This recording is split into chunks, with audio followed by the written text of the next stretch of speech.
तेरा वचन मेरे पाँवों के लिए दीपक है और मेरे मार्ग का उजियाला है। तेरा वचन मेरे पाँवों के लिए दीपक है। 22 जुलाई। पहला पाठ कुरिन्थियों के नाम दूसरा पत्र अध्याय 5 पद संख्या 14 से 17 तक। क्योंकि मसीह का प्रेम हमें प्रेरित करता रहता है। हम ये समझ गए हैं कि जब एक सबों के लिए मर गया तो सभी मर गए हैं। मसीह सबों के लिए मरे, जिससे जो जीवित है वह अब से अपने लिए नहीं बल्कि उनके लिए जीवन बिताएं जो उनके लिए मर गए और जी उठे हैं। इसलिए हम अब से किसी को भी दुनिया की दृष्टि से नहीं देखते। हमने मसीह को पहले दुनिया की दृष्टि से देखा, किंतु अब हम ऐसा नहीं करते। इसका अर्थ ये है कि यदि कोई मसीह के साथ एक हो गया है तो वह नई सृष्टि बन गया है। पुरानी बातें समाप्त हो गई हैं और सब कुछ नया हो गया है। ये प्रभु की वाणी है। ईश्वर को धन्यवाद। भजन अनुवाक्य। हे ईश्वर, मेरी आत्मा तेरे लिए प्यासी है।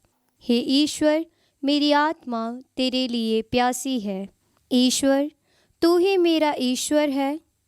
मैं तुझे ढूंढता रहता हूँ। मेरी आत्मा तेरे लिए प्यासी है, जल के लिए सूखी संतपत भूमि की तरह मैं तेरे दर्शनों के लिए तरसता हूँ। अनुवाक्य। हे ईश्वर, मेरी आत्मा तेरे लिए प्यासी है। मैंने तेरे मंदिर में तेरे दर्शन किए। मैंने तेरा सामर्थ्य और तेरी महिमा देखी है तेरी सत्य प्रतिज्ञता प्राणों से भी अधिक प्यारी है। मेरा कंठ तेरी स्तुति करता है। अनुवाक्य। हे ईश्वर, मेरी आत्मा तेरे लिए प्यासी है। मैं जीवन भर तुझे धन्य कहूँगा और तुझसे करबद्ध प्रार्थना करता रहूँगा। मेरी आत्मा मानो उत्तम व्यंजनों से तृप्त होगी। मैं उल्लसित होकर तेरी स्तुति करूँगा। अनुवाक्य। हे ईश्वर, मेरी आत्मा तेरे लिए प्यासी है। तू सदा मेरा सहारा रहा है। मैं तेरे पंखों की छाया में सूखी हूँ। मेरी आत्मा तुझ में आज तक रहती है। तेरा दाहिना हाथ मुझे संभालता रहता है। अनुवाक्य।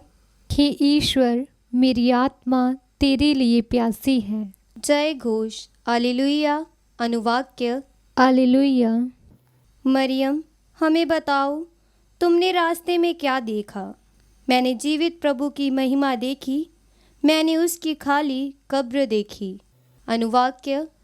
हालेलुया। पवित्र सुसमाचार संत योहन के अनुसार अध्याय 20 पद संख्या 1 से 2, 11 से 18 तक। मरियम मगदलेना सप्ताह के प्रथम दिन तड़के मुँह अंधेरे ही कब्र के पास पहुंची।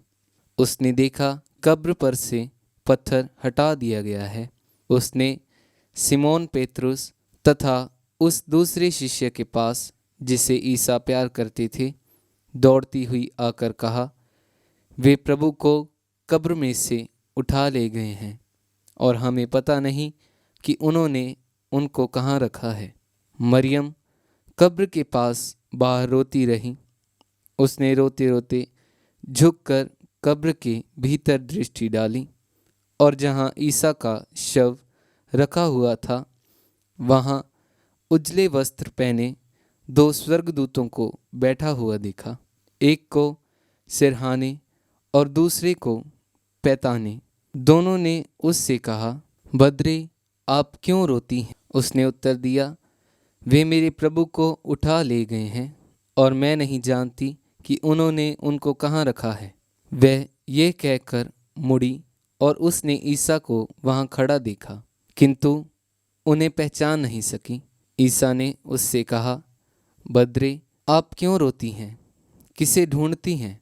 मरियम ने उन्हें माली समझकर कहा, महोदय, यदि आप उन्हें उठा ले गए हैं तो मुझे बता दीजिए कि आपने उन्हें कहाँ रखा है और मैं उन्हें ले जाऊंगी।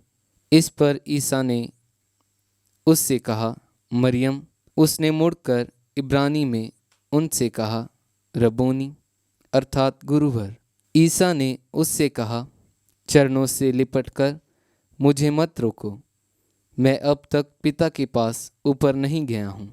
मेरे भाइयों के पास जाकर उनसे यह कहो कि मैं अपने पिता और तुम्हारे पिता, अपने ईश्वर और तुम्हारे ईश्वर के पास ऊपर जा रहा हूँ। मरियम मगदलेना ने जाकर शिष्यों से कहा कि मैंने प्रभु को देखा है और उन्होंने मुझे यह संदेश दिया।